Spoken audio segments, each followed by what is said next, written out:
Alam niyo ba yung yung isip ng tao, no? Yung isip ng tao. Minsan lumilipad ang isip ng tao. Diba? I mean, sobrang kaabalahan natin, ang dami natin nakakalimutan. Kagaya nito. So, sabi niya, yung pakain-kain ka lang tapos wala ka pang nagagawang assignments. Yeah. Diba? Alam mo yan, bilang, hala, yan na. Oy, may assignment pala kami. Yan. O kaya may gagawin ka, di ba? Friendly ka pa no? Facebook ka pa ng ganon. And then, makikita mo yung sarili mo, may gagawin ka pala, no? May pinapagawa pala sa'yo si boss. O may pinapagawa pala sa'yo si cell leader. May pinagawa pala in church. No? At mas lalang, may pinapagawa pala sa'yo si Lord. Alam mo yun? So, sa araw na to ay pag-usapan natin ang, yung transforming power of having the same mind of Christ. So, gagawin natin siyang series.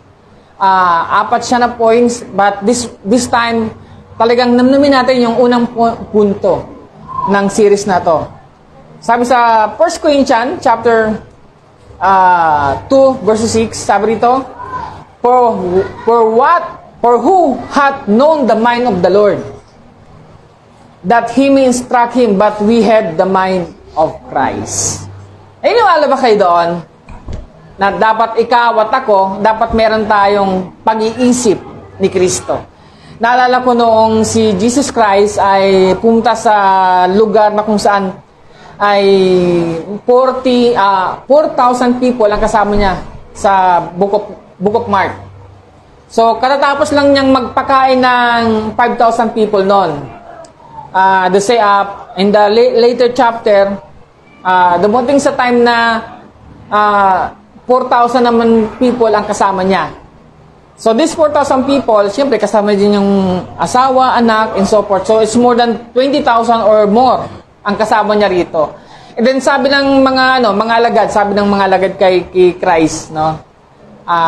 Guro, pauwi na lang po natin yung mga tao kasi wala po tayong pagkain. Hindi po kakasya yung mga pera natin. Pangalawa, wala rin silang mapagbibilhan kasi nasa lugar tayo na kung saan walang mapagbibilhan ng pagkain. Alam mo, nagalit si Jesus eh. Parang, hanggang ngayon pa ba? Hanggang kailan ako magtitiis sa inyo? Jesus. Kasi di ba, nakita na ng mga alagad yung nakain yung magpakain. And yet, ditong 4,000 people, parang nawala sa isip ng mga alagad niya na ang ating Panginoong Kristo Jesus ay kaya niyang mag-multiply ng pagkain. Kaya yung mga alagad parang hindi nila nakita o hindi nila naisip, nawala sa isip nila. So napakalaga po ng ating pag-iisip. Amin po. Ikaw at ako, nagsisimula ang pagbabago sa pag-iisip. Kaya nga sabi nga nila, kung hanggang ngayon ay mahirap ka pa din, sisihin mo yung isip mo. May problema sa kung paano ka mag-isip. Ibig sabihin, what comes in your mind, it dictates your action. Kaya ganyan yung action mo kasi yun ang nasa isip mo. Amin po? Kaya ka tamad dahil sa isip mo. Kaya ka masipag dahil sa isip mo. Kaya masyado kang energized kasi dahil sa isip mo yan. Hindi naman po pwedeng bigla na lang yung katawan mo, gumalaw, kasi isip mo tulog. May nakita kayo doon, tulog pero nagdi-disco yung katawan. Hut, hut. Di ba? Walang ganon. Di ba? So, mind. Ano ba yung mind? So, yung mind, sabi sa Strong Dictionary, the intellect. So, yung ibig sabihin ng mind is divine or human in thought, feeling, or will. Yung will, yung feeling, yung thoughts. So, yun yung mind. Sa isa, it is like a soul. Yun yung soul mo. So, by implication, meaning, ng mind is understanding. How do you perceive? Paano mo siya nakukuha? Paano mo siya naiintindihan? Naintindihan ba? Kaya so, kaya ganun, kaya dapat nating maisip ito kasi nga, napakahalaga ng isip natin. Kaya, nakakita ba kayo ng yung tinatawag na sarado isip? Mayroon kang kaibigan na gusto mong yayain, pero wala, kahit ang yaya mo wala. Sabi, ay, masyadong sarado isip niyan. Or gusto mong ipaliwanag tong bagay-bagay na to, na ito ang tama, hindi yung pininiwalaan niya, pero kahit anong paliwanag mo, ay hindi niya paniniwalaan kasi nga, sarado ang isip. Nakarinig na ba kayo dyan? Kaya dapat mahalaga natin na si Jesus Christ na parito, binuksan niya yung isip ng mga tao. Ito po, tingnan po ninyo. Nang nagkasala sa Eva at Adan, yung tao literally naging makasalanan. So, napunta siya ngayon doon sa kadiliman. So, ang isip niya, yun ang ginamit upang ang tao ay, at tawag doon ay, walang kakayahan makakita ng kabutihan. Walang kakayahan magkaroon ng kaliwanagan. Kaya si Jesus Christ na parito, yun ang dinala niya, yung ilaw, maliwanagan ang isip ng tao, maliwanagan ang puso ng tao, magkaroon ng liwanag. Sabi nga, thy word is the lamp unto my feet. Sabi sa Lumang Tipan, ang word ni God ay siyang ilaw sa aking landasin, sa aking paanan. So, napakahalaga ng pag-iisip. Amin po. So, tanda natin, what consumes your mind controls your life. Alam ba kayo? What consumes your mind controls your life. Kapag umaga pa lang, iniisip mo na yung games, and games will control your life.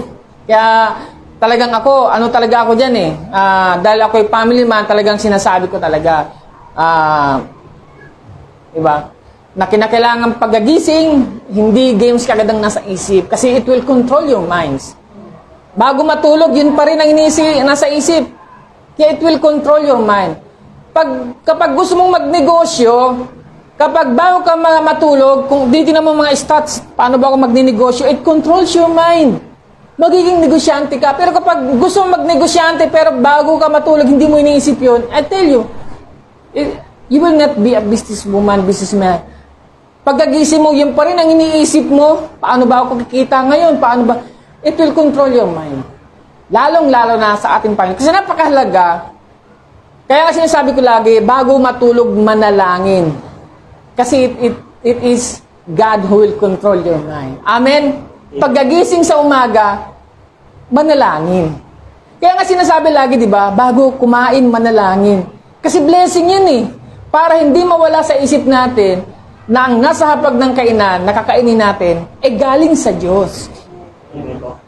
Kapag hindi mo na pinapasalamatan, kain ka lang ng kain, wala ka ng prayer, what controls your mind?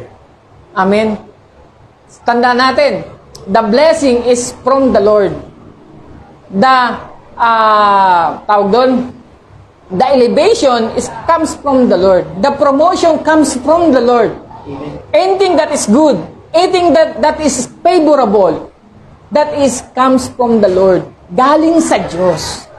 At paano ka magkakaroon ng pabor kung ikaw mismo hindi ka dumidikit kay Lord? Sabi mo, dikit-dikit din kapatid. Diba? Hiling ng hiling, nagumaling. Pero hindi willing magpagamit sa Panginoon. Bago ka humiling, dapat willing. Amen? Dapat willing. Hindi hiling ng hiling. Now, sabi sa Philippians, dito tayo mag-aaralan natin, Philippians chapter 2, verse 1 to 8, ito yung ating kukuha tayo dito ng word na kung saan sinabi ng Panginoon, sinabi mismo ni Pablo sa mga taga-Philippians na ito dapat gagawin, at ito rin dapat ang gawin natin. Ito rin dapat ang gawin natin. Philippians chapter 2, verse 1 and 2, if there be therefore any consolidation in Christ, diba, niligtas ka ng Panginoon. Diba? From darkness, linagay ka na sa light. Kung meron kang consolidation, kung meron kang appreciation kay Lord, if any comfort of love, kapag naramdaman mo yung pagmamahal ng Panginoon, yung comfort ng pagmamahal ng Diyos, kapag naramdaman mo, nararanasan mo, nalalakaran mo, sabi niya, if any fellowships of the Spirit, kapag ikaw ay lumalagad sa banal na Espiritu, hindi ka inaalisan ng banal na Espiritu, talagang pinigyan ka ng favor, sinisecure ka. At binibigyan ka ng mga signs and wonders na kapag pagaling ka ng mga karamdaman, kapag pinagpipray mo, kapag meron kang event sa trabaho, ginagawa niyang successful and victorious. Sabi niya, if any bowels and mercies, sabi niya, fulfill ye my joy. Sabi ni Pablo sa taga Philippians, i-fulfill mo yung aking joy. Ganun din sinasabi ni Christ sa atin. Kapag naramdaman mo naman ang mga pagpapala ng ating Diyos o ang pagliligtas ni Kristo Jesus, i-fulfill mo naman yung joy. Paano mo siya i-fulfill? Sabi niya, that you be like-minded, having the same love of being one accord of one mind.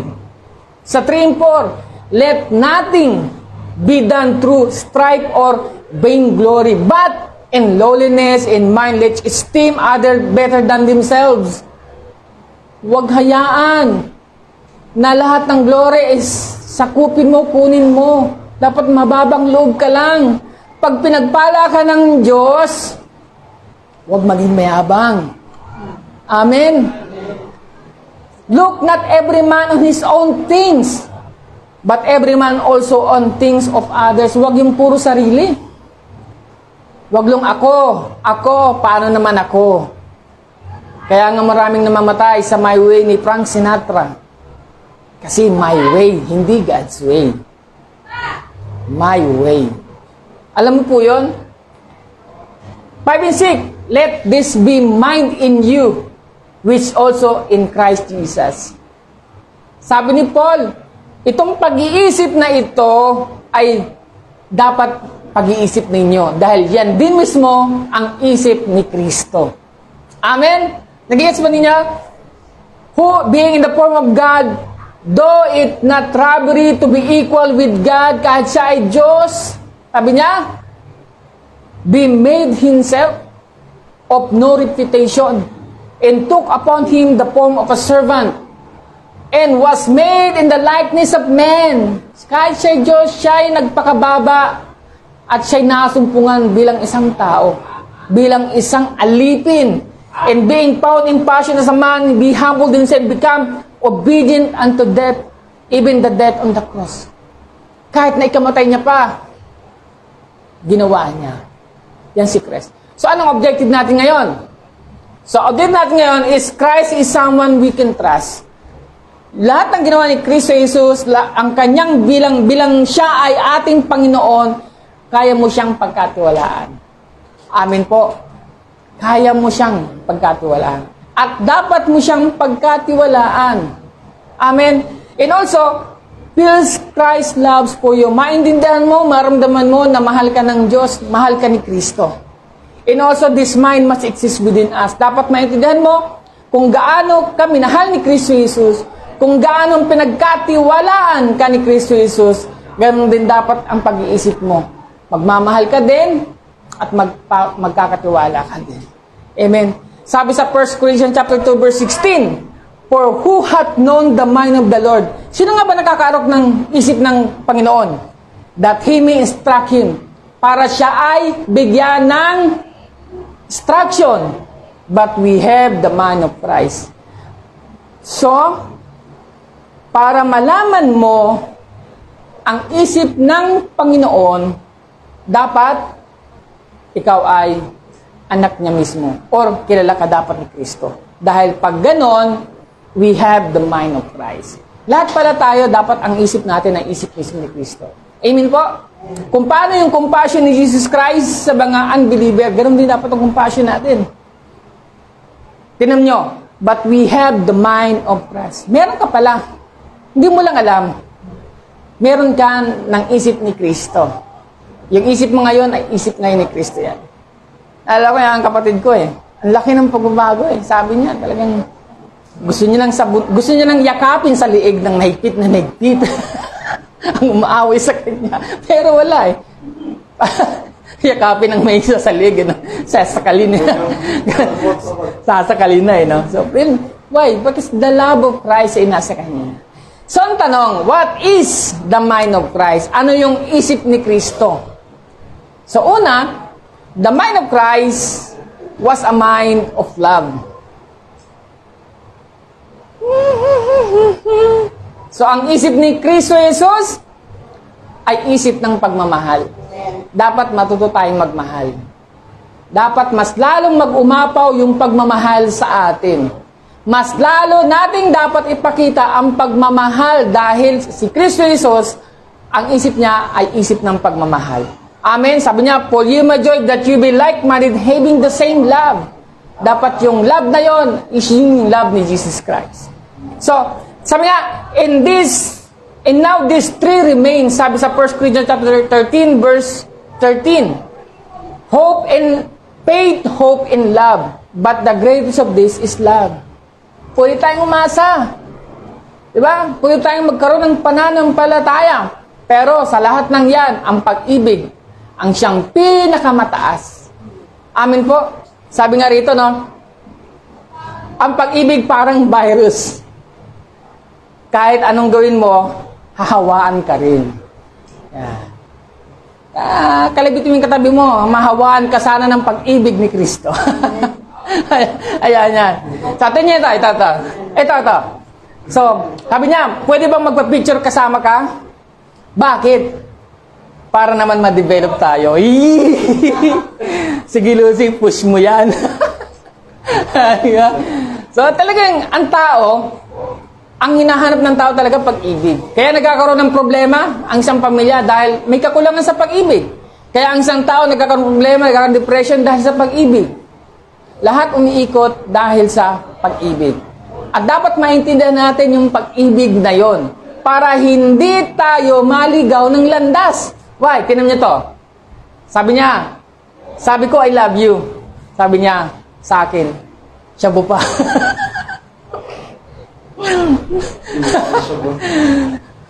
Tawag doon, bang! Kakaiba. Kaya yung mga gusto mag-propose dyan, tingnan nyo muna kung iniibig din kayo ng sasabihin nyo ng I love you. Dahil busted kayo. Busted na to. Binasid ng lalaki, no? Lalaki mo ng busted, no? Siya ba pa? Yan. Minsan, di ba? Akala natin, yung pag-ibig na ibinibigay natin, ganoon din naman ang isusukli sa atin. Lalo-lalo na sa mga single dyan. Sa mga single dyan, wag propose, ha? Baka, yan. Tignan nyo to. Sabi niya, buti pa yung sinaing, hindi pwedeng iwanan. No. Oh. Yan. Di ba? So, ibig sabihin, ang pag-ibig, napakadaming ginagawa sa buhay ng tao. So, sabi ng iba, kapag nagbibigay ka ng definition ng love, iba sabi niya, love, ano bang iba mga kategory ng love? Love is like a rosary, full of mystery. Ganun pa, no? Ano bang ng love? Madalas na inaano pa ng ano. So, hindi na natin pag-usapan yung definition ng love about yung carnality, yung love ng mundo, definition ng love sa mundo. But, kailangan maging biblical tayo sa definition natin ng love. So, what is love? Sabi rito, pasadahan lang natin to, yung love, merong 4 na kategory ng love. Ang problema kasi, sa dictionary natin, pag Pilipino, pag-ibig lang. Di ba?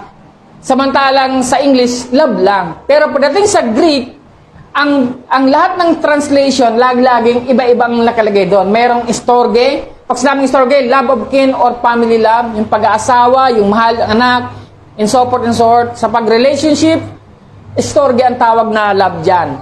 Kapag naman peleo, yung affectionate love or brotherly love. Diba? Peleo. Kaya lahat tayo dito, peleo. Yung eros naman, love of opposites or yung sexual love naman pag sinabing eros. And also, yung ibang saling dyan passionate love And also, agape or selfless love. So, tingnan ninyo ito. Yung eros, sa New Testament, hindi siya nag-appear. Bakit kaya? Pero yung agape, it's used 87 times in the New Testament and always refers to God's unique love. Kasi, sinasabi ni Christ, sinasabi ng Panginoon, level up na kayo. Hindi na dapat eros ang pinag-uusapan na pag-ibig ninyo. Dapat agape na o selfless love na. Amen? Linalagay ng Diyos sa puso at isip ng tao na ang definition dapat ng love na natin, dapat selfless na. Hindi na yung puro sarili. Amen po. Tingnan po ninyo.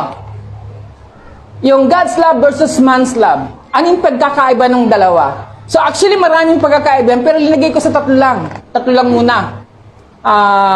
Sum up to 3. So yung man's love, yung conditional.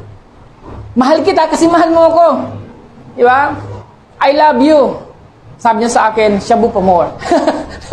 Hindi pwede. Kailangan dalawa. Yan ang conditional love pag tao. Pag yung human love is also changeable, nagbabago. Mahal na mahal mo ngayon, bukas kaaway mo na. Naalala ko yung aking katrabaho dati, si kalimutan ko na yung pangalan. Pero sabi niya sa akin, yung love and hate, gabuhok lang ang pagitan. Mahal na mahal mo ngayon, pero ang pagitan lang niyang gabuhok lang sa hate.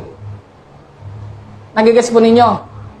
Kasi meron siyang asawa, mahal na mahal niya, pero one time pinagtangka ng buhay niya, yung love niya naging hate. Sabi nga niya, mamahalin mo po ba yung sinasaksak ka? Sasabi mo pa rin ba, I love you, sinisaksakin mo pa, kuya. Diba? Hate na kagad ng katapat niyan pagdating sa tao. And also, in human love, self-seeking. Ano ako dyan? Halika, sumama ka naman, mag-ano tayo, papakain kang pupiding tayo. Para, ano naman ako dyan? Self-seeking, anong kukuha ko, anong mapahihita ko, anong meron ako dyan? Self-seeking. Diba? Kaya namimili ang tao namimili ng mamamahalin Kasi, titignan niya ang sarili niya, kung may future siya doon sa tao. And this is human love, this is natural. Hindi ko sasabing mali ito.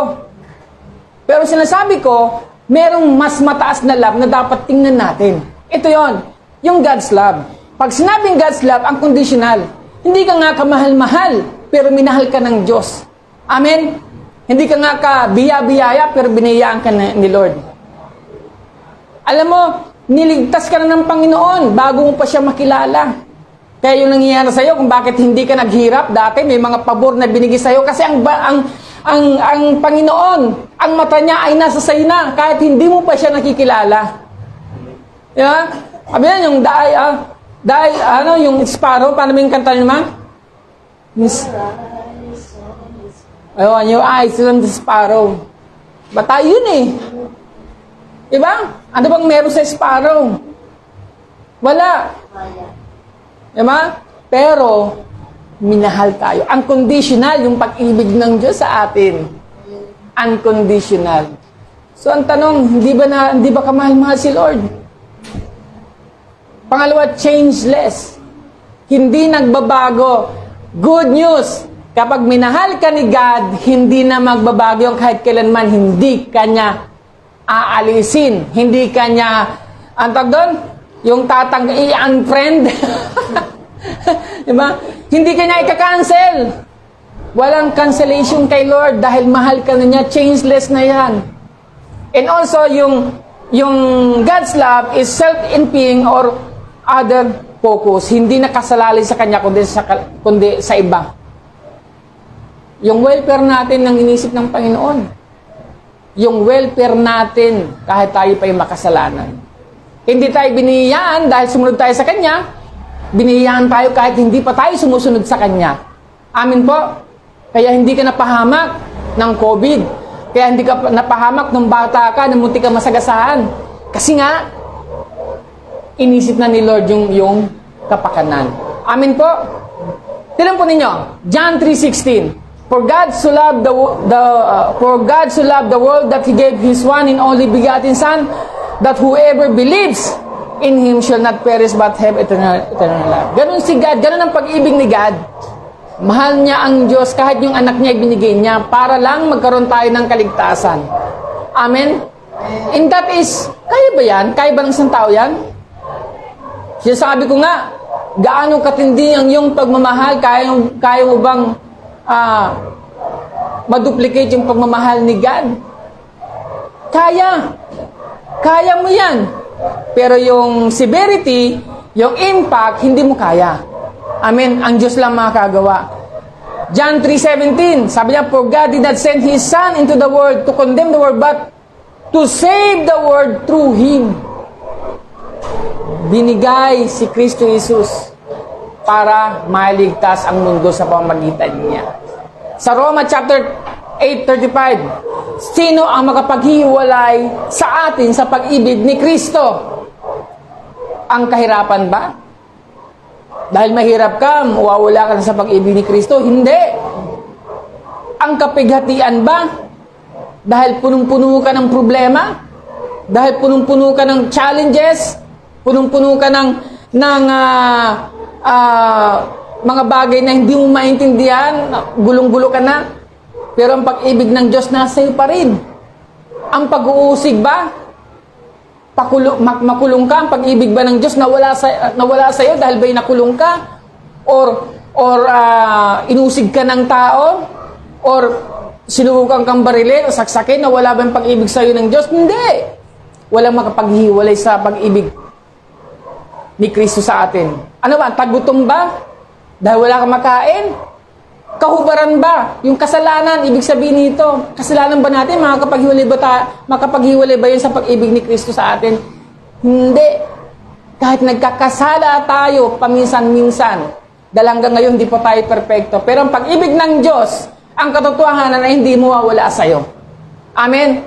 O yung panganib ba? O ang tabak ba? All these things, hindi makapaghiwalay sa pag-ibig ni Kristo sa atin. Amen. Sabi sa Roma chapter 8:36, gaya ng nasusulat, dahil sa iyo kami pinapatay sa buong araw, kami ay itinuring na mga tupa sa katayan. Sa 37, ngunit sa lahat ng bagay na ito, tayo higit pa sa mga matatagumpay sa pamagitan niya na sa atin yung niibig. We are more than conqueror because of Him who loves us. Dahil kay Kristo Jesus, ang tawag sa inyo ay more than conqueror. Higit pa sa mga nagtatagumpay. Tingnan mo yung katabi mo. More than conqueror yan. Conqueror yan. Naalala ko yung kasabihan ni Lao Tse. Sabi ni Lao Tse, He that conquer others are victorious. But he who conquer herself is mighty. Anong mas maganda? Mighty or victorious? So, ito rin yun. Tayo ay matatagumpay dahil sa kay Kristo Jesus. Ephesians chapter 2 verse 4, sabi niya, but God being so rich in mercy because of His great and wonderful love which He loves us. So rich. So, ang tanong, ito yung tanong ko, do we have to have the mind of Christ? Kailangan nga ba yung isip ni Kristo ay magkaroon tayo? Although sinabi sa Bible, na ang isip ni Kristo ay nasa sayo rin naman. Yung nga lang, problema, hindi natin ito pinanghahawakan, hindi natin ito ginagawa o ginagalawan. So, do we have to have the love of Christ? Kailangan ba natin? Of course, yes. Sabi mo sa katabi mo, yes yan. Ano, sagot natin yan, yes ha? Yes. Sige, sabihin mo. Online, sabihin mo, yes yan, yes yan. So, why? Tinampunin nyo. God's Ecclesia of Messiah, Life Fellowship, God's Ecclesia, Global Harvest Incorporated. So, we exist. Why do we exist? Because to glorify God by making a Christ-centered and Holy Spirit-filled disciple leaders in churches. Tingnan po ninyo.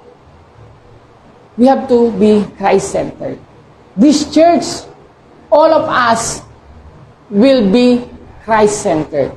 Kung anong ginagawa ni Kristo, kung anong iniisip ni Kristo, kung anong will ni Kristo, dapat lahat doon tayo nakafocus. And that is gem. We are that. That is how we exist. Amen po? So ngayon pa lang dapat pinapractice na natin yan. I have the mind of Christ. Kapag you have the mind of Christ, no evil, nor unclean spirit will what? Defeat you. No problem will overshadow you. Amen. Kahit pa anong taas ng bundok na problema, sabi ni Kristo, you can say to that mountain, be moved, and it will be moved. Amen? Because you have the mind of Christ. Paano tayo magiging Christ-centered? Una, we have to have the mind of Christ. We We have to have the love of Christ. Amen? Ephesians chapter 5 verse 2, sabi din, therefore, be imitators of God as beloved children. Maging imitators pala tayo eh. Ayan o. Be imitators of God as beloved children. And walk in love as Christ loved us and gave Himself up for us a fragrant offering and sacrifice to God. Yun pala yun. Sinasabi ni Paul sa mga Ephesians, hoy, gayahin nyo si Kristo. Maging imitators kayo ng ating Diyos, ng ating Panginoon, bilang mga anak niya. Amen? Tingnan mo, di ba, be imitators of God? Sa John 13:15, may katumbas na ano yan, cross-reference. Sabi niya, for I have given you an example. Si Kristo ito nagsasalita. And you should also do as I have done to you. Kung ano ang ginawa ko sa inyo, mga alagad, mga disipulo, Peter, John, Matthew, Luke, lahat kayo dyan na 12. Kung anong sinabi ko sa iyo, ginawa ko sa inyo, yan ang example ko, gawin din ninyo.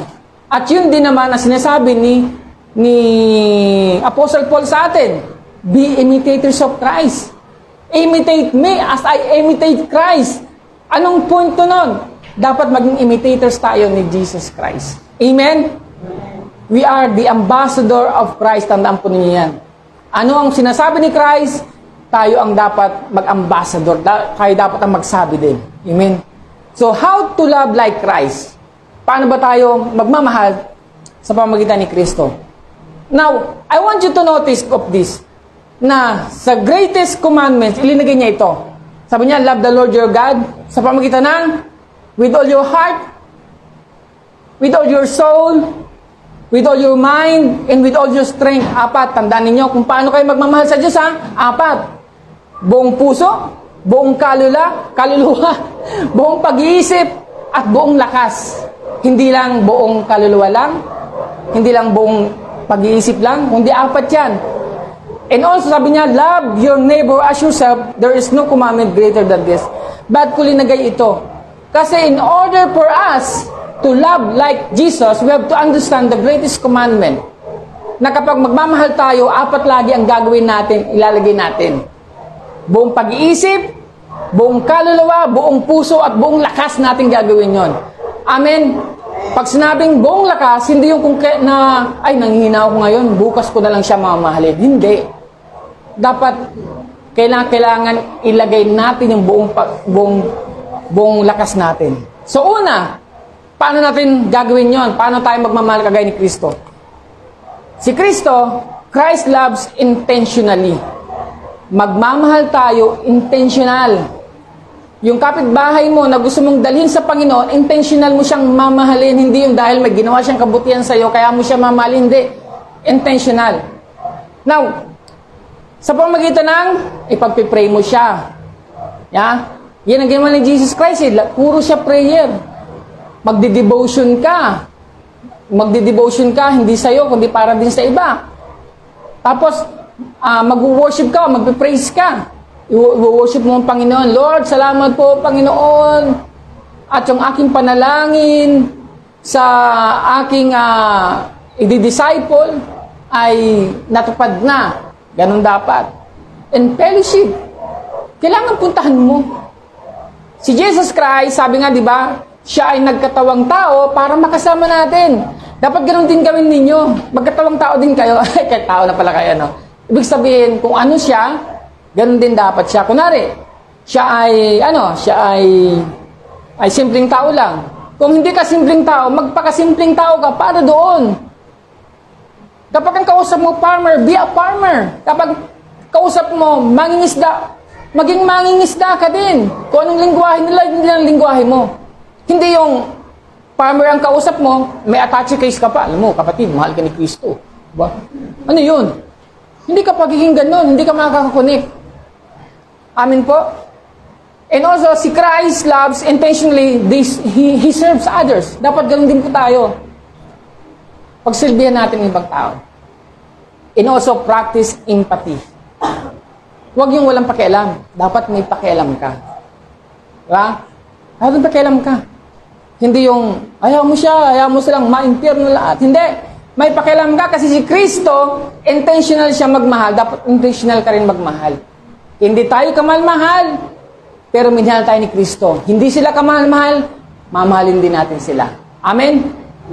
Sabi niya, sa Twitter ni Insta Courage, sabi niya, true love does not happen by accident. Hindi siya aksidente. Whether or not we realize it, we make little choice to notice someone. Yee! Reach out to them, give our time to them, and open our hearts to them. Yun naman po yun eh. Hindi yun, it just happened. Oh, talaga ba? Diba? O baka naman nakita mong dumaan na may nakasakay siya sa kotse, na in love ka dahil may kotse siya. Merong something na nakita mo kaya minahal mo tao. Pero sinasabi rito, sa ating pagmamahal bilang si Kristo, kinakailangan intentional nating gawin yun. Kasi hindi naman yung biglaan na lang na mapamahal ka sa farmers ng ganun-ganun lang. Hindi. Baka naman meron kang may offer sa kanila upang mas lalong para mapamahal ka sa kanila. Amen? You have to do something. Pangalawa, Christ loves individually. Hindi lang intentionally, kundi individually. Sabi nga sa Isaiah chapter 4 verse 8, yet you, Lord, our Father, we are the clay, you are the Father. We are all the works of your hands. Minahal tayo, hindi dahil nasa church ka. Good news. Good news. Minahal tayo ni Christ, hindi dahil minag-share sa'yo. Ang Diyos nakatingin sa'yo mula nung bata ka. Amen. For example, yung mga gifts of the Holy Spirit. Sabi mo dati, may third eye ako, nakakita ako. Sa totoo lang, gifts of the Holy Spirit yan, nagmamanifest lang. Kasi kasama ka na siya sa ililigtas ng Diyos, ni Kristo. Totoo, ganun po yan eh. Individual kanyang kinuha. Hindi yung, wala ritong mass saving. Diba? Alam niyo, mass wedding? Lahat kayo kakasal ko. Hindi nga alam ng pastor kung sino yung mga nandoon eh. Basta mass, walang power doon eh. Niligtas ka individual. Niligtas ka in the time of God. Yung time niya ibinigay sa iyo. Kaya napaka-special mo. Napaka-special nyo. Online, napaka-special mo sa Diyos. Dahil individual kanyang niligtas. So, ganun din po tayo. Kung magmamahal tayo, individual din. Huwag yung, lahat kayo mahal ko lahat kayong mangingisda. Hindi. Si Jesus, umupo kay Pedro. Umupo kay Juan, kay Philip. Umupo doon sa Samaritan woman. Individual. Kaya ganoon din po tayo. Magmamahal tayo, individual. Hindi dahil sa nasa church siya. Mahalin mo siya, hindi dahil miyembro siya ng church. Mahalin mo siya dahil siya ay siya. Amen? Kaya mahal ka namin dahil ikaw ay ganyan eh. Diba? Kahit ganyan ka, mahal ka namin. Ganon talaga. Ganon talaga. Di ba? Mahal ka namin dahil ganyan ka. Dahil ikaw yan eh. Hindi dahil, kasama namin sa church, kaya mahal ko yan. Hindi. Kami ni Eva, hindi nyo alam, kami yung unang pinakamarites sa church. Ang pastora at pastor. Kami yun. Yan. Kaya huwag kayong magtaka, alam namin ang nagkaganapan sa buhay ninyo. Pero, dahil mahal namin kayo as individual, wala kayong naririnig sa aming condemnation. Pagkukorek, walang ganon. Why? Kasi alam namin kung paano kayo i-handle, paano namin kayo i-approach, paano namin kayo mas lalong dadalhin sa Panginoon. Pwede naman namin sabihin, kayo ang mga makasalanan, wala kayo ditong karapatan sa church. Pwede yon. Pero hindi, dahil hindi ganoon ang ginawa ni Kristo. Sabi niya sa Samaritan woman, di ba? Samaritan woman, wala siyang karapatan sa kaharian ng Diyos. Yung Syrophoenician slave, a woman, Syrophoenician. Di ba? Sabi ni Kristo, ang tawag doon, ang pagkain ito ay hindi para sa mga aso. Sabi ng Syrophoenician woman, kaming mga aso din ay kumakain. Ang sakit nun, besh. Pero sabi ni Jesus Christ, sobrang kamanga-manga ang kanyang pananampalataya. The faith of the woman. Kaya ginawa ni Jesus Christ, diniliver niya yung kanyang anak. Kasi yun ang inihiling ng babae. So, ganun po tayo. Individual po ang pagmamahal natin dito. Hindi po lahatan. Yan. Kung kami ni Eva, nag-pray kami, Lord, payabanin po nyo kami para maano namin yung bawat isa. Di ba? Mabigyan namin. Merong tubig. Salamat, kapatid. Salamat, nasalukan mo ako ng tubig dyan sa kong kanal. Hindi kanal. Salamat. Sa puso. Yan, salamat. Ay, inumin ko yan para pagpala ka.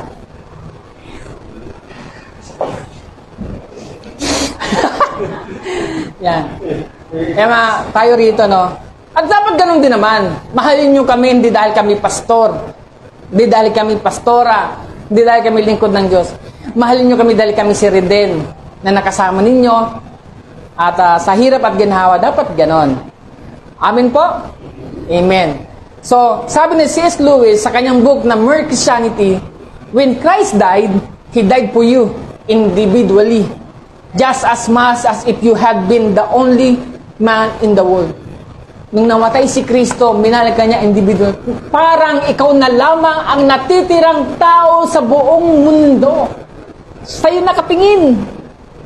Parang hindi niya nakikita yung ibang tao. Sa'yo lang.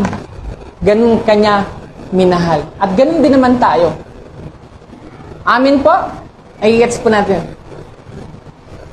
And pangatlo, hindi ko na, three yan. Yan. Ito yung kasama niyan. Yan, 3. Yan. Christ loves inclusively.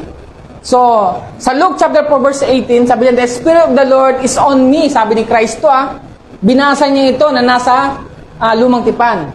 The Spirit of the Lord is on me because He has anointed me to proclaim the good news to the poor. He has sent me to proclaim freedom for the prisoners and recovery of sight for the blind, to set oppressed free, to proclaim the year of the Lord's favor. Maraming maangkin nito eh. Maraming maangkin nito, mga tao, mga utaw, Christians, sila yun. Pero hindi, si Kristo po ito. Siya po yan. Sabi nga niya, nung binasa nga niya yan, tiniklop niya at sabi niya, ngayong araw na fulfill ang kasulatang ito. Nagalit sa mga Pariseo. Nagalit. Diba? Si Kristo yan. Amin po. So ibig sabihin, sabi niya, pag sinabing inclusively, walang tinatangi. Amin po. Kahit mahirap ka, pilay ka, bulag ka, anumang kapansanan mo, anumang wala ka, mamahalin ka ni God. Hindi dahil mayaman ka, kaya kanya minahal. Amen. Kaya matutuwa ka, no? Hindi naman matutuwa. Di ba may mga mayayaman? Ang problema nila hindi pera, ang problema nila kalusugan. Kasi para ipakita na kailangan nila si Kristo. Amen? To proclaim the year of the Lord. So ganun din po tayo. Huwag tayong magtatangi. Huwag yung kaibigan mo lang, kasama mo lang, high school friend ko lang, kaya ako siya mamahalin. Hindi. Minsan yung pati mga kaaway mo, mahalin mo. Mga kaaway mo, mahalin mo. Sabi ni Christ hindi siya inclusive. Hindi siya yung sino lang yung mamahalin mo. Amen. Ganun po si Christ. Ganun din po tayo magmahal. So, anong benefits kung yung pagmamahal na to? Ang daming sumisigaw nito. Edification, anointing, freedom. Gustong-gusto namin yung anointing. Gustong-gusto namin yung freedom. Diba? Freedom from obsess, freedom from poverty, freedom from anything, freedom from fear. Yan. Gusto namin to edify, self-glorification. Ang gusto niyan eh. Pag nagmahal ka pala, like Christ, lahat ng ito mapupunta sa'yo. You have an anointing. Amen? Alam ko naman lahat tayong nakakilala sa Panginoon, may anointed na tayo. Pero ito sinasabi, much more ibibigay pa sa iyo yung anointing. So, edification, 1 Corinthians chapter 8 verse 1, sabi doon, love edifies, build, enhance, and lifts everyone. Pag-ibig lang pala. Ibig lang ang susi ng lahat. Amen? Yun lang pala. In order for us na yung kapitbahay natin, kaibigan natin, tatay natin, para sila ay ma-lift up, ma-enhance sila, ma-build sila, pati mga anak natin, love lang pala kailangan. Mahalin lang natin sila. And it will edify them. Amen. Ang dami ng problema sa mundo, wag na tayong dumagdag. Dapat tayo na nagbibigay ng solusyon, ng kagaangan sa buhay ng ibang tao. Amen. Pangalawa, anointing. Hebrew chapter 1 verse 9. You have loved righteousness, hated lawlessness, therefore God, your God, has anointed you with the oil of gladness more than your companions. So, mahal mo yung righteousness. Sino rito? Si Jesus. No? At si God nag-uusap dito. God, your God. So, ganun din po sa atin. The more na nagmamahal tayo, dahil mahal natin yung righteousness. Sino ba righteous dito? Si God, si Christ. Bibigyan tayo ng, sabi niya, gladness, God has anointed you with the oil of gladness more than your companions. More than your companions. Kasi yung iba, humahanap ng anointing sa ibang tao. Eh. Alam mo, kapag kasama kita, ang gaan ng buhay ko. Parang anointed ako pag kasama kita. Hindi. Mahalin mo lang yung righteousness. You will have an anointing. Amen? And freedom. 1 John chapter 4, verse 18. There is no fear in love, but perfect love casts out fear. Because fear involves torment, but he who fear has not been made perfect in love. At tanggalin yung fear. Kaya lang naman tayo may fear kasi ang dami natin problema eh. Pero kapag inaano natin yung pag-ibig ni Christ, mawawala lahat ng problema na yan. Lahat ng fear na yan, mawawala na yan. Ano ngayon? May Kristo ako. Kasi minsan, no? Naalala ko, may taong isang problema ng problema na siya yung mamamatay niya dahil siya may sakit. Alam mo, ang kinamatay niya hindi dun sa sakit eh, kundi sa kakaproblema niya eh. Natake sa puso tuloy. Hindi yung cancer na ganun ba? Inuunahan eh. Kakaisip. Sabi nga, meron bang nakakapagdagdag ng buhay ang isang tao sa pamamagitan ng fear? Sa pamamagitan ng pag-aalala? Wala. Sabi sa Bible, wala. Magtatapos po ako rito. We have the edification, anointing, and freedom. Also, we are abiding light. If we love as Christ did. Sabi niya, he who loves his brother abides in the light, and there is no cause for stumbling in him. Kapag nagmamahal tayo, kagaya ni Kristo, sabi niyan, nag-a-abides tayo kay Christ mo sa light. And there is no cause for stumbling in him. Hindi kailanman tayo mabubuwal. Amen? Amen? Amen. Amen. Sabi mo sa tabi mo, hindi ka mabubuwal dahil sa pag-ibig ni Kristo. Amen? Sabi ni RD, hindi ko alam kung sino tong RD na to. Ang susi ng lahat ay pag-ibig ng Diyos at pag-ibig sa Diyos. Amen? Amen.